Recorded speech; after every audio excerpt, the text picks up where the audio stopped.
கல்வி என்னை கரை மட்டும் சேர்க்கவில்லை, நிலவு வரை சென்று சேர்த்திருக்கிறது.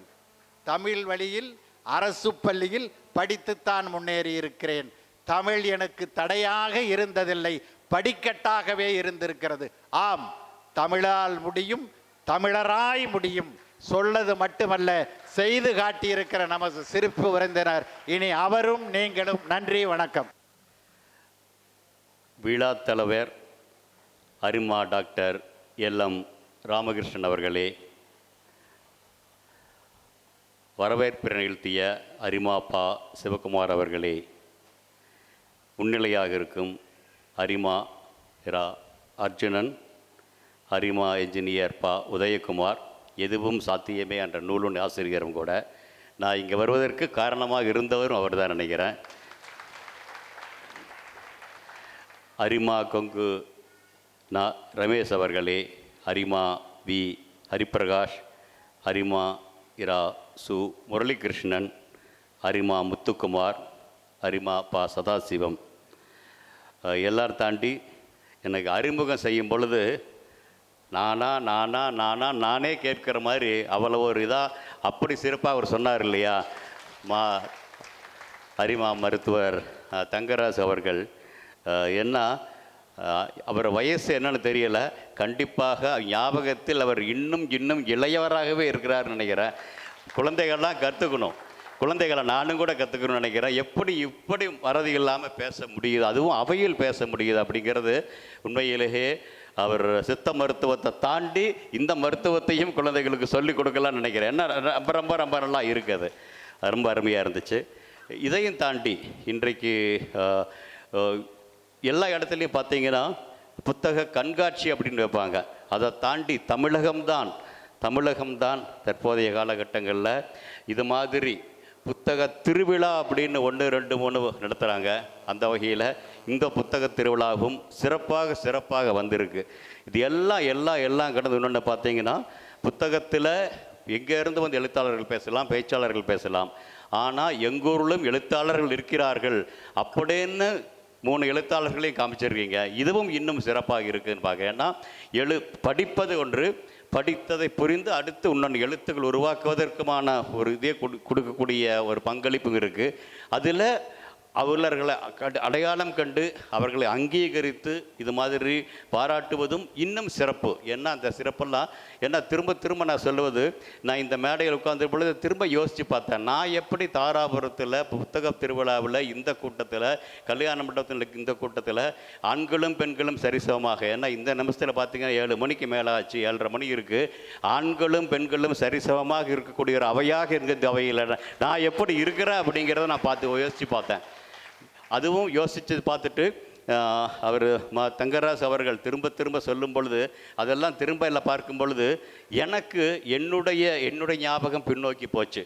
என்னுடைய ஞாபகம் பின்னோக்கி போய் பார்த்தீங்கன்னா கிட்டத்தட்ட இப்போ என்னுடைய வயசு 67. 60 வயதுகளிலிருந்து, அது 60 வருஷத்துக்கு முன்னாலிருந்து 7-8 வயசுலேருந்து எங்கள் அப்பா வந்து இது மாதிரியான ஊருக்கு பக்கத்தில் கோதவாடியில் இருக்குன்னு சொல்ல, கோதவாடிக்கு பக்கத்தில் பொள்ளாச்சியாக இருக்கலாம், கிணத்துக்கிழவாக இருக்கலாம், நெகோமா இருக்கலாம், அரசம்பாளையம், கொண்டம்பட்டி, எங்கே இருந்தாலும் யாராவது பெரியவர்கள் வந்து பேசுனாங்கன்னா அங்கே கூப்பிட்டு போய் அங்கங்காவது உட்கார வச்சு என்னை கேட்பார். நான் எட்டி பார்த்துக்கிட்டு அவர் கேட்டுக்கிட்டு இருப்பாப்போ. அப்போ இது மைக்கும் கூட இது மாதிரிலாம் சரியாக வேலை செய்யணும்னு சொல்ல முடியாது, அது மாதிரி காலகட்டத்தில் அது மாதிரி இருக்கும். அப்போ அப்பாவை திருப்பி கேட்பேன், அப்பா எதுக்குப்பா, அதுவும் என்ன எப்படி சைக்கிளில் முன்னால் உட்கார வச்சு, பின்னால் இல்லை முன்னால் உட்கார வச்சு உட்காந்துட்டு வரணும். உங்களுக்கு தெரியும், முன்னால் உட்காந்துட்டு ஒரு பையன் வர்றதும் கஷ்டமாக தான் இருக்கும். அப்படி கஷ்டமாக கூப்பிட்டு வருவார், பேச்சை போவார், கூட்டிகிட்டு போவார். எதுக்குப்பா கேட்குறீங்க அப்படின்பேன். அப்போ நான் எங்கள் அப்பாவை என்ன கேள்வி கேட்டேன் இல்லையா, அப்போ பதில் சொன்னார் இல்லையா, அந்த பதிலாகத்தான் இன்றைக்கி நான் இந்த மேடையில் உட்காந்துருக்கேன்னு நினைக்கிறேன். என்ன அப்போ சொல்லுவார் அவர், இது மாதிரி நீ கேளுப்பா, இது மாதிரி நீ கேட்கும் பொழுது அவர்கள் பேசுகிறார்கள் இல்லையா, 2 இருக்குது. ஒன்று, அவர்கள் நம்மெல்லாம் வந்து கேட்குறோம், அவங்க பேசுகிற அளவுக்கு அவங்க வந்திருக்கிறாங்க. ஒன்று. 2வது, அவர்கள் பேசுவதில் ஏதாவது ஒரு விதை உன்னை மனசில் உதிச்சுன்னா அந்த விதை இன்னைக்கு இல்லாட்டியும் இன்னைக்கு ஒரு நாள் கண்டிப்பாக உன்னை அந்த மேடைக்கு கொண்டு போய் சேர்த்தும் அப்படின்னு எங்கள் அப்பா அன்னைக்கு சொன்னார். அதைத்தான் அன்னைக்கு பார்த்து மயில்சாமி அவர்கள், திரு மயில்சாமி அவர்கள் அப்பா சொன்னது, மயில்சாமி அண்ணாதுரையாக எனக்கு அவர்கள் சொல்ல அந்த ஞாபகம் வருது. அந்த வகையில் இப்போ யோசித்து பார்க்குறேன், இப்போ நான் ஏன் வந்து அப்படிங்கிற பொழுது இப்போ நான் மேடை ஏறுவதற்கு காரணமாக இருந்த அந்த மேடை பேச்சுகள் மாதிரி என்னுடைய மேடை பேச்சிலும் யாராவது ஒருத்தருக்கு அங்கே அங்கே அங்கே விதைச்சு ஒரு 25 வருஷம் கழிச்சு அவர்கள் வந்து இந்த மேடையில் பேசுனாங்கன்னா எப்படி இருக்கும் அப்படிங்கிற அந்த கனவு கண்டிப்பாக எனக்கு ஒரு மாதிரி பார்க்குறேன். அப்படி பேசு அப்படின்னா அது முடியுமா அப்படின்னு ஒரு எண்ணம் வந்துச்சு. ரொம்ப நாள் இல்லை, நடந்தது நேற்றுக்கு முந்தா நாள் நினைக்கிறேன். ஒரு மந்திரி அவருடைய பெண்ணினுடைய நடத்தக்கூடிய ஒரு கல்லூரி, அந்த கல்லூரியினுடைய முதல் ஆண்டு விழான்னு கூட இல்லை, அந்த கல்லூரி ஆரம்பிச்சிருக்காங்க, அதனோட முதல் நாள் விழா நினச்சிங்களேன். அந்த வந்திருக்கக்கூடிய மாணவர்களுக்கு அவர்களோட பேசணும். ஆனால் நான் இங்கே போகிறது என்னாச்சுன்னா, நான் அங்கே போகிறது இப்போ இது கிட்டத்தட்ட இங்கே மாதிரி வச்சுங்களேன், பல வயசுக்குள்ள குழந்தைகள் இருக்கிற மாதிரி நான் நினச்சிட்டு போனது அங்கே வந்து ஒரு நர்சிங் காலேஜ் ஆரம்பிச்சிருக்காங்க. அதில் வந்து இப்போ தேர்ந்தெடுத்து அன்னைக்கு அனுமதிக்கப்பட்ட அந்த மாணவர்கள் மண்டையில் நான் பேசணும் அப்படிங்கிற மாதிரி போகிறேன் நான். ஆனால் அங்கே போய் உட்காந்தா மந்திரி இருக்கிறார், எம்எல்ஏக்கள் இருக்கிறாங்க, அங்கே மேயர் இருக்கிறாங்க, கவுன்சிலர்ஸ் இருக்கிறாங்க, இதையெல்லாம் தாண்டி பெற்றோர்கள் இருக்கிறாங்க, அப்புறம் மாணவர்கள் இருக்கிறாங்க. அப்புறம் அந்த மாணவர்கள் வயதை பார்த்தீங்கன்னா கூட 2ஆம் கிளாஸ் 3ஆம் கிளாஸ் படிக்கிறவங்களுக்கெல்லாம் இருக்கிறாங்களா மாதிரி இருக்குது. நினச்சி பாருங்களேன், இந்த மாதிரி இருக்குது இல்லையா? அந்த மாதிரி 3ஆம் வகுப்பு 4ஆம் வகுப்பு படிக்கிற பையன்லேருந்து ஒரு மூத்த மந்திரி வரைக்கும் இருக்கிறாங்க. இப்படி பலதரப்பட்டு இருக்கக்கூடியதில் நான் என்ன பேசுறது, எப்படி பேசுறது அப்படிங்கிற ஒன்று பெரிய ஒரு அரங்கமாக இருந்துச்சு. இருந்தாலும் அந்த அரங்கில் என்ன எனக்கு அந்த அரங்கில் ஏதாவது திரும்ப அதே மாதிரி ஞாபகத்தை வச்சுட்டு பேசினேன். அப்போ பேசுனது ஒரே ஒரு மனதில் உதிர்த்தது என்ன அப்படின்னா, இப்போ இவங்க எல்லாரும் வெவ்வேறு தளங்களிலிருந்து வந்திருக்காங்க, வெவ்வேறு தளங்களிலிருந்து வந்திருந்தாலும் இவர்களுக்கு எல்லாம் போய் சேரும்படி நான் பேசணும். அப்போ என்ன பேசுறது அப்படிங்கிற பொழுது திடீர்னு எனக்கு மனசில் உதிச்சது என்ன அப்படின்னா, ஐஐடி அப்படிங்கிற 3 எழுத்து உதிச்சது. அது என்ன ஐஐடி அப்படின்னா, அங்கே மேலே போய் கேட்டேன். எல்லாருமே சிறப்பாக வரணும் அப்படின்னா ஐஐடி சுந்தர் பிச்சை இருக்கிறார், எங்கே ஐஐடியில் படித்தா அப்படிம்பாங்க. அது மாதிரி இன்றைக்கி அமெரிக்காவில் இருக்கக்கூடிய மிகப்பெரிய ஸ்தாபனங்களினுடைய முன்னணியில் இருப்பவர்கள் சொல்லும் பொழுது ஐஐடியில் படித்தவங்க அப்படின்னு சொல்லுவாங்க. அதே மாதிரி அப்போ ஐஐடியில் படித்தா சிறப்பாக வர முடியும். ஆனால் ஐஐடியில் எல்லோரும் படிக்க முடியுமா? முடியாது. ரெண்டையும் சேர்த்து என்ன பண்ண முடியும்? ஐஐடியில் படிக்காட்டியும் ஐஐடியில் படிக்கிற மாதிரி நிலைக்கு வர முடியுமா அப்படின்னு சொன்னோம்னா, அந்த 4ஆம் கிளாஸ் படிக்கிற பையனும் ஐஐடியில் சேர்றதுக்கான வரலாம். இப்போ வந்து சேர்ந்தது நர்சிங்காக இருக்கலாம், இவர்களும் ஒரு ஐஐடி அப்படிங்கிற ஒன்று. ஏன் மந்திரிக்க கூட ஒரு ஐஐடினா என்ன அப்படின்னு சொல்ல முடியுமா அப்படிங்கிற வகையில் எல்லாத்தையும் சேர்த்து 30 நிமிடங்களில் என்ன சொல்ல முயற்சி பண்ண அப்படின்னா, ஐஐடியில் படித்தவங்க எல்லோரும் சிறப்பாக வரணும்னு சொல்கிறாங்க. அது எல்லோரும் ஒத்துக்கிறீங்களா? ஒத்துக்கிறாங்க. இப்போ நீங்கள் யாருமே ஐஐடியில் படிக்கலை, இருந்தாலும் அதே மாதிரி அவங்க மாதிரி போக முடியுமா? சரியான பதில் இல்லை. இப்போ நான் ஒன்று சொல்கிறேன், 30 நிமிஷம் கழித்து இதில் இருக்கிற எல்லாருமே ஐஐடினாக இருப்பதற்கான வாய்ப்பை உருவாக்க முடியும்னு நினைக்கிறேன். அப்படி முடிஞ்சதுனா தான் இன்றைக்கி நான் இங்கே என்னை கூட்டியிருக்காங்க இல்லையா? இப்போ நீ உதயகுமார் போன்றவங்களை கூட்டிகிட்டு வந்தாங்கன்னா, அதே மாதிரி என்னைக்கு மந்திரியினுடைய மகள் கூப்பிட்டு வந்திருக்காங்க, மந்திரியும் வந்திருக்காங்க, மற்றவங்க எல்லாம் இருக்காங்க, அவர்களுக்கும் சேர்த்து சொல்ல முடியுமா அப்படிங்கிற மாதிரி பேச ஆரம்பிக்கலான்னு பார்க்குறேன். ஐஐடினா என்ன? எல்லோரும் சொன்னாங்க ஐஐடினா இந்தியன் இன்ஸ்டியூட் ஆஃப் டெக்னாலஜி. இல்லை, அது ஒன்று தான் மாற்றாம சொல்ல நினைக்கிறேன். இந்தியன் இன்ஸ்டியூட் ஆஃப் டெக்னாலஜி இல்லை, ஐயில் முதல் ஐ அப்படின்னா இன்வால்வ்மெண்ட். எதிலும் அப்படியே இணைத்து பேசுகிற படிச்சுக்கலாம். ஒரு அம்மா வந்து தோசை கொடுக்குறாங்க, இட்லி கொடுக்குறாங்க, வீணேன்னு சாப்பிடாம அனுபவித்து சாப்பிட முடியுமா? சாப்பிட்டு பழகு. அப்படியே ஒவ்வொரு வாழ்க்கையில் வாழ்க்கையின் ஒவ்வொரு இடத்துலையும் உன்னால் அதில் அப்படியே ஒன்றி போவது. இப்போ நான் பேசுகிறேன் அப்படின்னா நான் ஒன்றி போய் பேசணும், தேனேன்னு பேசக்கூடாது, ஒன்றி போய் பேசணும். இன்னாலும் முடிந்தால் அடுத்த 30 நிமிடம் நான் கேட்பதை ஒன்றி போய் கேள். அப்படி கேட்கும் பொழுது ஒன்று சிறப்பாக வரும் அப்படிங்கிற மாதிரி முதல் கை. 2வது கை என்ன அப்படின்னா இன்னோவேஷன். இன்றைய காலகட்டத்தில் தேவையானது இன்னோவேஷன். அப்போ சொன்னாங்க இல்லையா, 2014ஆம் ஆண்டு உலகத்திலேயே மிகச்சிறந்த இன்னோவேட்டர்கள் அப்படின்னு எடுக்கும் பொழுது அதில் இந்த மயில்சாமி அண்ணாதுரைக்கு முதலிடம் கொடுத்தாங்க அப்படிங்கிறது வரலாறு. அப்போ இன்னோவேஷன் அப்படிங்கிறது என்ன அப்படின்னா, உலகத்தில் அவங்கெல்லாம் அமெரிக்கார்கள் எல்லாம் பல மில்லியன் டாலர் பார்த்தீங்கன்னா அவங்க செலவு பண்ணதும் அவர்களுடைய ராக்கெட் சைஸு இதெல்லாம் பார்த்தீங்கன்னா நம்ம பக்கத்துலேயே இல்லை.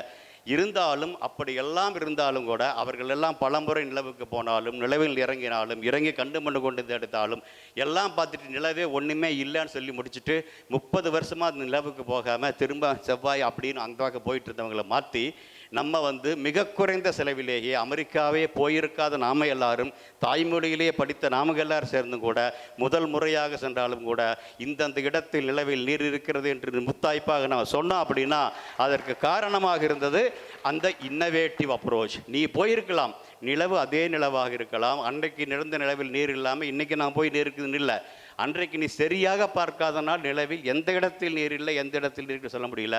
இறங்கின இடத்தில் நீர் இல்லைன்னு சொன்னேன், ஒத்துக்கிறேன். ஆனால் நீ இறங்காத இடங்கள் பலதும் இருக்குது. அந்த இடங்கள் நீர் இருக்கலாமா என்று தேடி பார்ப்பதற்கு இன்னோவேட்டிவ் அப்ரோச்சில் நம்ம தேடி பார்க்கும் பொழுது அவர்கள் பார்க்காத பல இடங்கள் அவர்கள் பார்த்து இறங்கின இடங்களில் நீர் இல்லை என்பது உறுதி செய்கிறோம். ஆனால் இறங்காத இடத்தில் நீர் இருக்குன்னு சொல்லும் பொழுது அந்த இன்னோவேஷனை தான் அவங்க அக்னாலேஜ் பண்ணி சொன்னாங்க. ஆக செலவு சரியில்லாட்டும் கூட ஒரு மாற்றி யோசி அப்படிம்பாங்க இல்லையா, அது மாதிரி எது ஒன்று பண்ணாலும் ஒரு இன்னோவேட்டிவாக இருக்கணும்.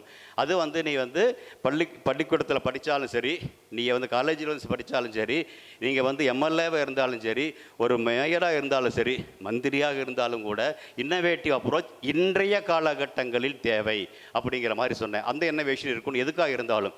இது எல்லாம் தாண்டி தனிமரம் தோப்பாகாது இல்லையா. தனிமரம் தோப்பாகாது அப்படின்னு அர்த்தம். தோப்பாகணும் அப்படின்னா பல மரங்களோடு சேர்ந்து அந்த மரம் இருக்கணும். ஆக டீம் ஒர்க், குழுவாக இயங்கணும். இப்போ நடந்திருக்குது அப்படின்னா, இந்த திருவிழா நடக்குது அப்படின்னாலும் கூட தனித்தனி அங்கங்களாக இருந்தாலும் கூட எல்லாரும் சேர்ந்து கூட்டாக ஒரு குழுவாக இயங்குகிறீர்களா, அதுதான் மிக முக்கியமாக இருக்குது இல்லையா. அது மாதிரி அதுதான் டீம் ஒர்க். இப்போ இந்த இன்வால்மெண்ட், நீங்கள் ஒன்று கேட்பது, இன்னோவேட்டிவாக திங்க் பண்ணணும், ரெடியாக இருக்குன்னு சொல்கிறது, அப்புறம் குழுவுடன் இயந்து நான் செய்வேன், நான் மட்டும் தனி மனிதன் இல்லை, குழுவில் இயங்குன்னு செய்கிறேன் அப்படின்னு எடுத்துகிட்டு போனீங்கன்னா நீங்கள் எங்கே படித்தாலும் நீங்கள் தான் ஐஐடிஎன். புரியுதா? ஆக நீங்கள் ஐஐடிஎன் எங்கே படித்தாலும் இல்லை, கொஞ்சம் மாற்றி சொன்னேன், நீங்கள் என்ன செய்தாலும் நீங்கள் தான் ஐஐடிஎன். எதை செய்தாலும் எந்த காரியம் செய்தாலும் நீங்கள் தான் ஐஐடிஎன். இது வரைக்கும் நீங்கள் ஐஐடியில் சேர்ந்துருக்கவே வேண்டியதில்லை. ஐஐடியில் சேர்றதுக்கான நேரம் போயிருக்கலாம், காலம் போயிருக்கலாம், வயசு போயிருக்கலாம். இந்த நிமிஷத்தில் நினச்சி நான் முதல் ஐயான இன்வால்மெண்ட்டையும், சென்றாவது இன்னோவேஷனையும், மூணாவது டீயான டீம் ஒர்க்கையும் சேர்த்து போனால் நானும் ஐஐடி ஆவேன் என்ற உறுதி உங்கள் மனதில் கண்டிப்பாக விதைக்கப்பட முடியும் அப்படின்னு சொல்லிட்டு அந்த அரை மணி நேரம் பேசுனது முடிச்சுட்டு வந்தேன். இதை படமாக போட்டு காமிச்சுட்டு வச்சுங்களேன், யூடியூப் வந்தீங்கன்னா தெரியும். ஆக இதெல்லாம் முடிச்சுட்டு வரும்பொழுது 4 வயசு 4ஆம் வகுப்பு படிக்கிற ஒரு பையன், அவனை கேட்டேன், என்னென்னா வந்திய, அதாவது இங்கே இருக்கக்கூடியவங்களாம் புதுசாக யாராவது ஒன்று சொல்கிறீங்களா, நான் இன்ன வரைக்கும் பேசினேன் இல்லையா, இது வரைக்கும் ஏதாவது ஃபீட்பேக் இருக்கா, கேள்வி இருக்கான்னு கேட்டேன். அப்போ ஒரு பையன் வந்தான். அந்த பையன் படித்தது 4ஆம் வகுப்பு படிக்கிற பையன். அவன் சொன்னான், எங்கள் அப்பா அம்மா என்ன மாதிரி தான், அதாவது என்னை எங்கள் அப்பா கூப்பிட்டு போன மாதிரி அவங்க அம்மா கூப்பிட்டு வந்திருக்காங்க. அப்போ அம்மா கூப்பிட்டு வந்தாங்க. சார் என்ன சொல்ல போகிறாரு தெரியல, நம்ம என்ன கேட்க போகிறோன்னு தெரியல அப்படின்ட்டு வந்தேன். இங்கே வந்தான் பிறகு எனக்கு புரிஞ்சிச்சு, நான் இன்றைக்கே ஐஐடின்னு ஆயிட்டனோ அப்படிங்கிற மாதிரி எனக்கு மனசுக்குள்ளே தோணுது அப்படின்னு 4ஆம் வகுப்பு படிக்கிற பையன் அப்படி சொன்னான். இதே மாதிரி மேலே மேலே மேலே போய் வருவேன்னு சொல்லிட்டு சொன்னான். அப்படின்னு முடிச்சுட்டு சரிட்டு கீழே வந்தான். கீழே வரும்பொழுது அவர் மந்திரிகிட்ட சொன்னேன், ஐயா கொஞ்சம் அதிக நேரம் எடுத்து பேசிட்டோம் அப்படிங்கிற மாதிரி. இல்லை எங்களுக்கும் புரிஞ்சது, நாங்களும் ஐஐடி ஆகலான்னு மந்திரி சொல்கிறார். அதே மாதிரி அந்த சின்ன பையன் திரும்பி கேட்குறான், ஐயா இப்போ நீங்கள் ஐஐடியில் ஐஐடியில் படிக்கலான்னு கூட இங்கே இப்போ இந்த மாதிரி சொன்னீங்க, நீங்கள் சொல்கிறது இவ்வளோ பேர் கேட்குறாங்க. எனக்கு ஒரு ஆசை, ஒரு 25-30 வருஷம் கழித்து நானும் உங்களை மாதிரி பேசி என்ன மாதிரி கேட்கும் பொழுது நானும் திரும்ப அந்த ஐஐடி சொல்லலாமான்னு கேட்டான். பார்த்தீங்களா, அந்த இடத்துல கண்டிப்பாக என்னுடைய அப்பாவினுடைய நினைவு, இந்த ஓரக்கண்ணிலுடைய ஈரக்கண்ணில் படித்தது இல்லையா, அந்த நினைவு தான் இன்றைக்கு திரு தங்கராஜ் அவர்கள் பேசும் பொழுதும் என் மனதில் வந்தது. அப்படிங்கிறதுக்காகத்தான் நேற்றைக்கு நடந்ததை இன்றைக்கி சொல்ல முயற்சி பண்ணேன். ஏன்னா எந்த ஒரு காரணத்துக்கும் எதுக்குமே ஒரு காரணம் இல்லாமல் எதுவுமே இருக்காது அப்படிங்கிறத மிக மிக உணர்ந்தவன் நான்.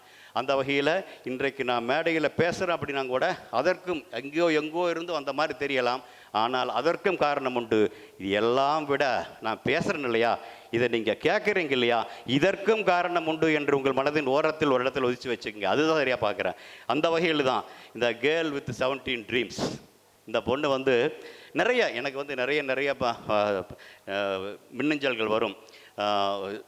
பெருமைக்காக சொல்லலை, மின்னஞ்சல்கள் யாரும் பண்ணால் அனுப்பலாம் தெரியும் இல்லையா, மயில்சாமி அண்ணாதுரை gmail.com நிறைய பேர் தெரிஞ்சு அனுப்புகிறாங்க. அப்படி வந்ததில் எவ்வளவோ வந்ததில் இதுவும் ஒன்றாக அன்றைக்கி நான் பார்த்தேன்.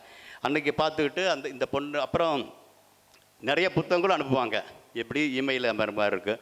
இருந்தாலும் அந்த பொண்ணு கேட்டுச்சு, இப்படி ஒரு நான் புத்தகம் எழுதியிருக்கிறேன், சஸ்டைனபிள் கோல்ஸை பற்றி நான் இது இருக்குது, இதை நான் ஒரு புத்தகமாக எழுதியிருக்கிறேன், இந்த புத்தகத்தை இங்கே வெளியிட முடியுமா எங்கள் ஸ்கூலில் அப்படிங்கிற மாதிரி கேட்டாங்க.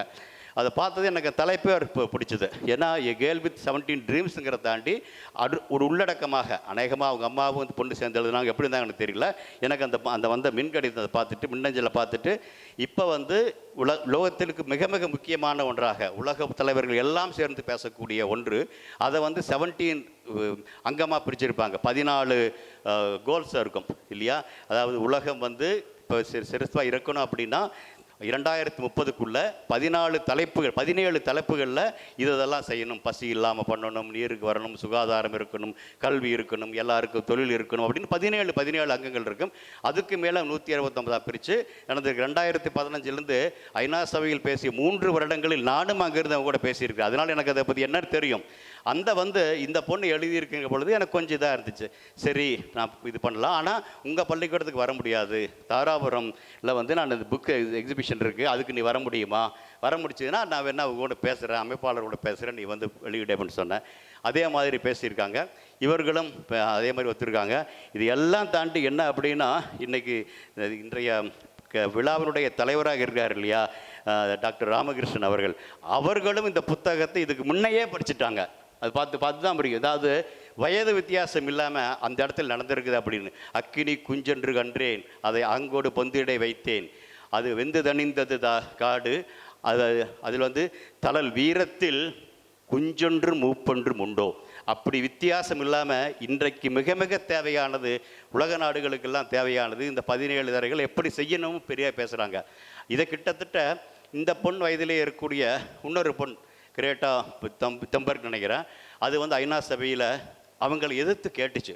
ட்ரம்ப் இருக்கிறாரு, நம்முடைய புட்டின் இருக்கிறாங்க, நம்முடைய பிரதமர் இருக்காங்க, இவங்க எல்லாத்துக்கு முன்னாலே ஹவு டேர் யூ ஆர், என்னுடைய கனவை வலிச்சுட்டு இங்கே நீங்கள் பேசுகிறீங்களே, என்ன நீங்கள் வாழ்ந்துட்டீங்க, ஆனால் இப்போ இருக்கக்கூடிய இந்த உலகம் எங்களுடைய கனவு உலகமாக இல்லை, எங்களுடைய கனவை சிதைத்து கொண்டு இங்கே பேசக்கூடிய உங்களுக்கு எவ்வளவு தைரியம் இருக்கிறது அப்படின்னு ஐநா சபையில் அந்த பொண்ணு அவ்வளோ பலமாக கேட்டது. அது உலகம் ஃபுல்லாக அங்கீகரிச்சது. எல்லாரும் சிறப்பாக கைதட்டினாலும் எனக்குள் சிறிதாக ஒரு குறுக்கம் வந்தது. இந்த பொண்ணினுடைய அறச்சீற்றம் கண்டிப்பான தேவைதான், ஆனால் அதை தாண்டி வேறு வகையில் யோசிச்சு நல்லா இருக்குமோன்னு நினச்சேன். இந்த பொண்ணு அதைத்தான் பண்ணியிருக்குது.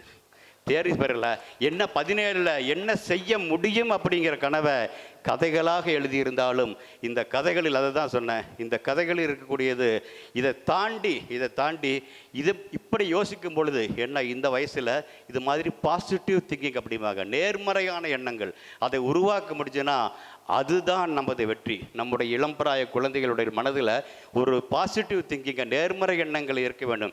உலகம் அழிஞ்சு போயிட்டு இருக்குதுன்னு சொல்லி பிரயோஜனம் இல்லை. இப்படி போகக்கூடிய உலகத்தில் நான் என்ன செய்ய முடியும், திரும்ப கொண்டு வர முடியும் அப்படிங்கிற அந்த எண்ணத்தை உருவாக்கும்படியாக இருந்துச்சுன்னா சிறப்பாக இருக்குன்னு நினச்சேன். அந்த படியே இந்த பொண்ணு புத்தகத்திலிருந்து உண்மையிலேயே எனக்கு மிக மிக மகிழ்ச்சியாக இருந்துச்சு. அதனால தான் இப்படி வந்தேன். இப்போ கிட்டத்தட்ட அதே மாதிரி தான் எதுவும் சாத்தியமே உதயகுமாரும் அவர் வயதில் மூத்தவராக இருக்கலாம், எல்லாத்தையும் கிட்டத்தட்ட குழந்தைகளாக கொண்டு வர முயற்சிக்கிறேன். ஏன்னா குழந்தைகளுக்கு தான் அது மாதிரியான வெள்ளந்தியான எண்ணங்கள் வரும் அப்படிங்கிற வகையில் பார்க்குறேன் நான். இப்போ அந்த வகையில் இவர் அப்பப்போ வாட்ஸ்அப்பில் எழுதியிருக்கலாம். இப்போ நிறைய பேர் வாட்ஸ்அப்பில் நிறைய பண்ணுறாங்க. கிட்டத்தட்ட அது மாதிரி 180க்கு மேலே வந்ததை 80ஆக பிரித்து கொடுத்துருக்கார். அதுவும் அப்படியே கிட்டத்தட்ட இதுவும் பார்த்தீங்கன்னா இந்த தலைப்பே அப்படி தான் இருக்கும். எதுவும் சாத்தியமே. ஒரு பக்கம் சொல்லிப்பவங்க இதுவும் கடந்து போகும், ஏதாவது உனக்கு ஒரு வந்துச்சுன்னா இதுவும் கடந்து போகும் நினச்சிட்டு அதுக்கு மாறிடும் அப்படிங்கிற என்ன ஆகுதுன்னா that is called passive mentality அப்படிம்பாங்க. அதாவது இது போயிடும் அப்படின்னு ஏதோ யாரையோ வேண்டிட்டு உட்காந்துருக்கிற மாதிரி இருக்குது. அப்படி இல்லாமல் இதுவும் சாத்தியமே அப்படின்னு செய்ய முடியும் அப்படிங்கிற ஒரு மனதில் ஊக்கம் வருது இல்லையா, அதுதான் மிக மிக சிறப்பாக இருக்கும். அந்த வகையில் கொஞ்சம் வித்தியாசமாக கூட நான் பார்த்ததையா. ஏன்னா எதுவும் சாத்தியமே அப்படின்னா கிட்டத்தட்ட 80 தலைப்புகளை அதை பேசுகிறாரு. பேசும் பொழுது முக்கியமானது என்ன, கொஞ்சம் வித்தியாசமாக பார்க்கும் பொழுது அதனுடைய கவிதைகளுடைய கடைசி வரி எல்லாமே இதுவும் சாத்தியமே, இது சாத்தியம்னா இதுவும் சாத்தியமே அப்படின்னு ஒவ்வொன்றா கொண்டு வந்து பிடிக்கிறார். அதுவும் எல்லாம் சிறப்பாக வந்திருக்கு. இப்போ அதுவும் பல இடங்கள் சொல்லுவாங்க, உங்களோட அவமானப்படுத்திட்டாங்க கூட அவமானத்தை ஒதுக்கிட்டு இன்றைக்கி கிட்டத்தட்ட அதே மாதிரி தான். அவமானத்தை பார்த்துட்டு நான் பேசிகிட்டு இருக்க வேண்டிய அவசியம் இல்லை. அவமானத்தை ஏன்னா ஒருத்தர் நம்ம பற்றி புறம் சொல்கிறார் அப்படிங்கிறா, ஒருத்தர் குறை சொல்லுகிறார் அப்படின்னா அதுக்கு நம்ம இல்லை பொழுது. இப்போ நானே போயிட்டுருக்கிறேன், என்னை ஒருத்தன் பார்த்து முட்டாள்னு சொன்னான்னா நான் இதை ஏற்றுக்க முடியுமா? இல்லையா? மயில்சாமி என்னாதரை முட்டாள் ஒருத்தர் சொல்கிறான், அவன் சொல்லிட்டு போகிறான், அவன் நான் ஏன் ஏற்றுக்க திருப்பி பேசுனா உண்மையாக இருக்குமோ மற்றவங்க நினச்சிக்குவாங்க இல்லையா? அது மாதிரி எடுத்துகிட்டு போகணும் அப்படிங்கிறது ஒரு பாசிட்டிவ் திங்கிங். அது மாதிரி தான் கொண்டு வர்றாங்க. அப்படி பல இடங்களில் சிறப்பாக இருக்குது. பலரும் எழுதுகிற மாதிரி தான் இருக்குது. இருந்தாலும் சில இடங்களில் பார்த்தீங்கன்னா எனக்கு ரொம்ப பிடிச்சதுமான கூட சொல்லலாம். அதாவது ஒருத்தர் ஜெயிச்சிட்டா அப்படிம்பாங்க, அவனுக்கு லக்குடா, அவங்க அப்பா பராண்டா சொல்லிட்டு நம்ம தள்ளிட்டு போயிடலாம். அதனால என்ன ஆகுது அப்படின்னா, அவன் போனதுக்கு சரியோ இல்லையோ நீ வேற என்னமோ காரணத்தை சொல்கிற, அந்த காரணத்தை சொல்கிறதுனால நீ முன்னேற முடியாது. புரிஞ்சுக்கலாம்? அதை தாண்டி அவன் முன்னேறி இருக்கான் இல்லையா, அவன் ஏன் முன்னேறிக்கிறாங்கிறத தெரிஞ்சிட்டோம்னா நாமும் முன்னேறுவதற்கான வாய்ப்பை அங்கே உருவாக்க முடியும். அது மாதிரி பார்க்கணும். அந்த வகையில் வாழ்க்கையில் ஜெயித்தவர்களிடம் அப்படி என்னதான் இருக்கிறது கேள்வி கேட்குறார். சாதிக்க வேண்டும் என்ற சபதம் இருக்கிறது. லக்கு இல்லை, அப்பாவினுடைய பணம் இல்லை, அப்பாவினுடைய பதவி இல்லை, தாண்டி சாதிக்க வேண்டும் என்ற சபதம் இருக்கிறது. வாழ்ந்து காட்ட வேண்டும் என்ற வைராக்கியம் இருக்கிறது. வென்று காட்ட வேண்டும் என்ற வீம்பு இருக்கிறது. கவிதையும் வருது, இதுவும் வருது, எல்லாம் சிறப்பாக இருக்குது. இதில் ஏதாவது ஒன்று நமக்கு வரணும். அதுக்காகத்தான் சொல்கிறேன். அடைவதற்கு என்ற லட்சியம் இருக்கிறது. இந்த லட்சியத்தில் ஒரு தீவிரம் இருக்கிறது. வாய்ப்பு எங்கே என்று தேடுகின்ற தாகம் இருக்கிறது. வாய்ப்பு வரவில்லை என்றால் அதை உருவாக்கும் திறமை இருக்கிறது. மயில்சாமி அண்ணாதரை திரும்ப ஆமோதிக்கிறேன். வாய்ப்பு வரவில்லை என்றால் அதை உருவாக்கும் திறமை நமக்கு இருக்கணும். வாய்ப்பு இல்லைன்னு ஒதுக்கிடக்கூடாது. நான் அது படிச்சுட்டேன், அது பண்ணிட்டேன், வாய்ப்பு வரல, அப்படி கவலையப்படாத. அந்த வாய்ப்பையும் முன்னால் உருவாக்க முடியும். கொங்கு மண்டலம் அதில் முன்னில் இருக்கிறது என்பது எனக்கு என்னால் சொல்ல முடியும். ஏன்னா இன்றைய செய்தி கூட என்ன சொல்லுது, இந்தியாவினுடைய சராசரி வருமானம் ஒரு மனிதனுக்கு இருக்குன்னா, தனி மனிதனுடைய வருமானம் கிட்டத்தட்ட 2 லட்சம்னா கொங்கு மண்டலம் 3,75,000 வாங்கியிருக்குது. அப்படின்னா அதனுடைய பலன் என்ன அப்படின்னா, இல்லாத திறமைகளை நீர் இல்லை என்று ஒதுங்கவில்லை, நீர் இல்லாவிட்டாலும் கூட இங்கே பண்ண முடியும் அப்படிங்கிறத கொங்கு மண்டலம் காமிச்சிருக்குது. அப்படின்னா அது இந்தியாவுக்கு மட்டுமல்ல, உலகுக்கே சொல்வது, திறமை இல்லை, அதாவது வாய்ப்பு இல்லை என்று ஒதுங்காதே, வாய்ப்பை உருவாக்கி கொள்ளும் திறமையை நீ வளர்த்துக்கொள் என்பது. அதே மாதிரி உணவு, உறக்கம் இவற்றை கூட ஒதுக்கி வைக்கும் உழைப்பு இருக்கிறது. நமக்கு நல்லாவே தெரியும் நினைக்கிறேன். அந்த மாதிரி தடை, தாமதம், தோல்வி எது வந்தாலும் சமாளிக்கும் தளராத மனம் இருக்கிறது. அடிமேல் அடிபட்டாலும் அடுத்த அடியை எடுத்து வைக்கும் துணிச்சல் இருக்கிறது. தங்கள் தகுதிக்கும் திறமைக்கும் சரியான தீனி எங்கே என்ற தேடல் இருக்கிறது. இது மாதிரி புத்தகங்களை படித்து பாருங்கள். கண்டிப்பாக அந்த தேடலினுடைய இடம் உங்களுக்கு கண்டிப்பாக எடுத்துகிட்டு போகும் அப்படிங்கிறத சொல்ல வச்சிடுறேன். சூழ்நிலைக்கு தகுந்தபடி அனுசரித்து போகும் அடக்கம் இருக்கிறது. அது மிக மிக முக்கியம். எங்கே உச்சாணி கம்புக்கினால் போயிடலாம், இருந்தாலும் அந்த இடத்துக்கு தேவையான அடக்கம் கண்டிப்பாக நம்மளுடைய இருந்தே வர வேண்டும். மிகச்சிறப்பான பாடமாக பார்க்கிறேன். தன் மீதான விமர்சனத்தை சரியான விதத்தில் எடுத்துக்கொள்ளும் விவேகம் இருக்கிறது. அறிவு, ஆற்றல், ஆதரவு என அனைத்தையும் முழுமையாக பயன்படுத்தி கொள்ளும் மூளை இருக்கிறது. குறிக்கோள் நோக்கிய வேலைகளுக்கு மட்டுமே நேரத்தை அதிகமாக இருக்கும் அக்கறை இருக்கிறது. வாட்ஸ்அப் படிக்கூடையும் எல்லாருமே புரிஞ்சுக்க வேண்டிய ஒன்று, நம்முடைய நேரம் கடந்து போவதற்கு முன்னால் நாம் செய்ய வேண்டியது நிறைய இருக்குது. ஆக நேரத்தை வீணாக்குவது என்பது மிக மிக சரியானது அல்ல.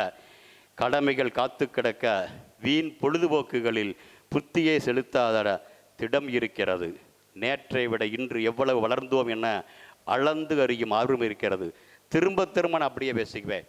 நான் ஒவ்வொரு நாளும் தூங்கும் பொழுது நேற்று தூங்கியதை விட, நேரத்தில் இருந்ததை விட இன்று ஒரு சிறிதளவாவது எனது எடையில் அல்ல, எனது உருவ பருமனில் அல்ல, இந்த மயில்சாமி அண்ணாதுரை எங்கேயாவது இடத்துல ஏதாவது ஒன்று சிறிது நேற்றைய விட இன்று வளர்ந்திருக்கிறானா என்று கேட்ட கேள்வியின் பற்றினால்தான் இன்றைக்கு நான் ஓரளவுக்கு வளர்ந்திருக்கிறேன் என்றால் அந்த வளர்ச்சிக்கு காரணம் இந்த நேற்றைய விட இன்று எவ்வளவு வளர்ந்தோம் என்று அளந்து அறியும் ஆர்வம் தான் இருக்கு நினைக்கிறேன்.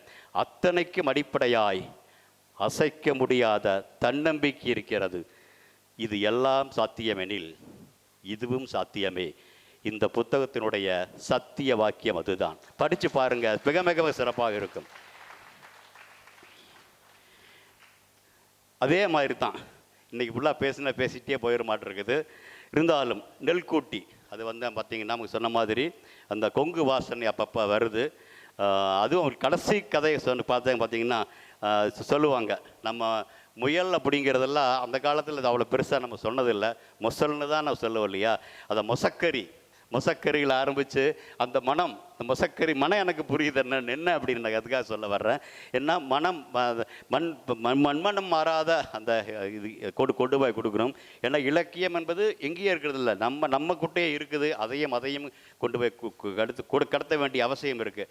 அந்த வகையில் இன்றைக்கு தான் இதை எனக்கு கையில் பார்த்தேன் நான். இப்போ நெல்கூட்டி அவரும் நிறைய பரிசுகள் வாங்கியிருப்பதாக தெரியுது. பத்திரிகை துறையிலும் இருக்கிறாங்க, இலக்கியத்தில் இருக்கிறாங்க.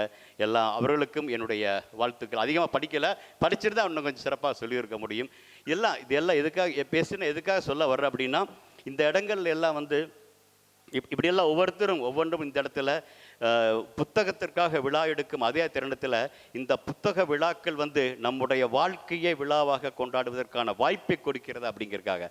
ஏன்னா வாழ்க்கை என்பது மிக மிக அரிதமானது. அதுவும் மனித வாழ்க்கை அரிது மனிதராய் பிறத்தல் அரிது, அதிலும் குருடு செவிடு நீங்கி பிறத்தல் அறிதல் அதிலும் அரிது, பேடு நீங்கி பிறத்தாலும் கல்வியும் ஞானமும் அயத்தல் அரிது அப்படிம்பாங்க. அப்படி சேடி வந்து நாம் படிக்கக்கூடிய அளவுக்கு நாம் வந்திருக்கிறோம்னா அரிதிலும் அரிதான ஒரு இதாக வந்திருக்கிறோம். அப்படி வந்த நாம் அரிதிலும் அரிதான இந்த வாழ்க்கையை மிக மிக சிறப்பாக கொண்டு போவதற்கான வாய்ப்பை நாம் தவறு விட்டுறக்கூடாது. அப்படி போனோம்னா பல துறைகளில் நாம் எடுத்துகிட்டு போக முடியும். வரும்போதும் கூட பேசிட்டு வந்த அவங்க சுரேஷ் கூட, அதாவது கிட்டத்தட்ட ஒரு 100 வருடங்களுக்கு முன்பால் இருக்கக்கூடிய ஒரு மனிதர்கள் யாராவது வந்து அப்போ சினிமா வந்திருக்கலாம், அதெல்லாம் பார்த்தீங்கன்னா தெரியும். அப்போ வந்து எப்படி சொர்க்கம் அப்படின்னா என்ன இருக்கும் அப்படின்னு ஒரு யோசிச்சிருப்பாங்க இல்லையா.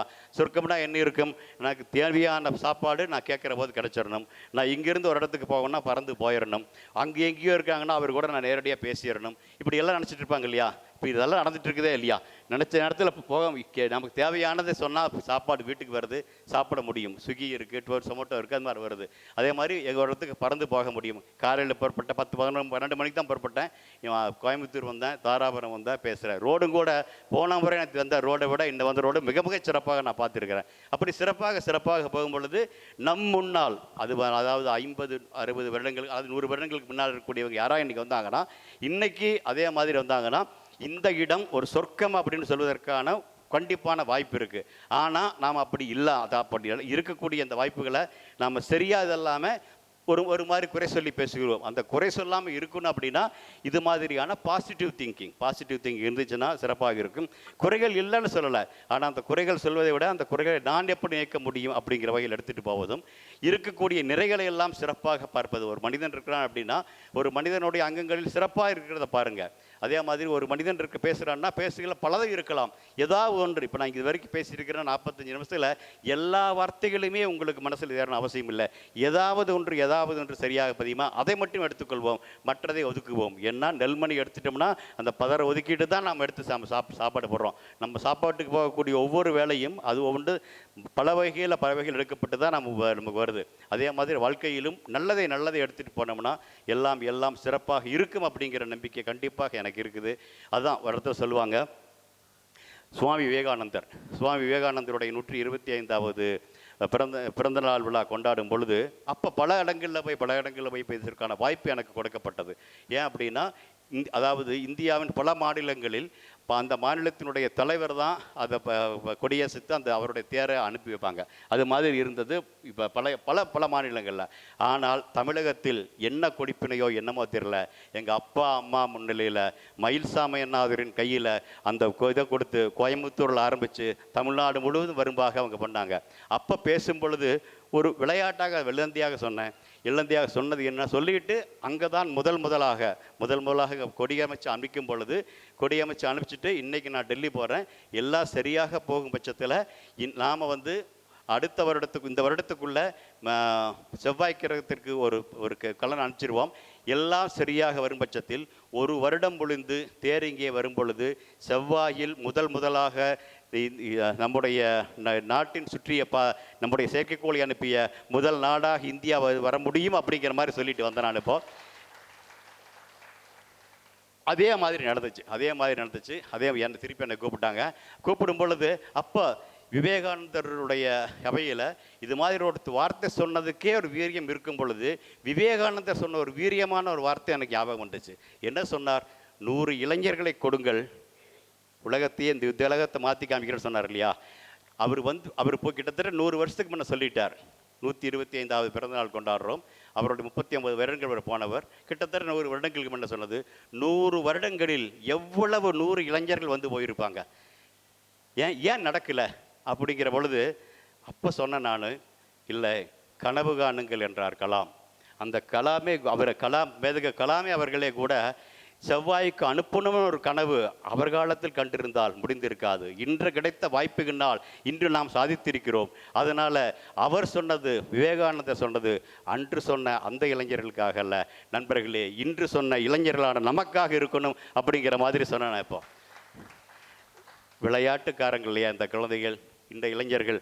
நாங்கள் 100 அல்ல 1000 10,000 இளைஞர்கள் இருக்கிறோம், எங்கே விவேகானந்தர் அப்படின்னு கேட்குறாங்க. அதற்கான பதில் என்ன அப்படின்னு பார்க்கும் பொழுது, ஒவ்வொருவரும் வெளியே விவேகானந்தரை தேடாதீர்கள், உங்களுக்குள் விவேகானந்தரை தேடுங்கள் அப்படிங்கிற பதிலாக நான் சொன்னது, என் மனதிலும் நான் ஒரு விவேகானந்தரை தேடுகிறேன், உன் மனதிலும் ஒரு விவேகானந்தரை தேடு.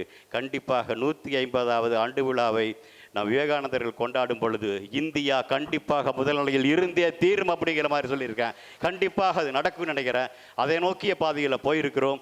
அதே மாதிரி இன்றைக்கி சொன்னாங்க இல்லையா, அவை தலைவர் சொல்லும் பொழுது 5வது இடத்துல இருக்கிறோம், 4வது இடத்துல இருக்கிறோம், 3வது இடத்துல இருக்கிறோம். பல இடங்களில் முதலிடத்திற்கு இந்தியா வருவதற்கான வாய்ப்பை நோக்கி நாம் போயிட்டு இருக்கிறோம்.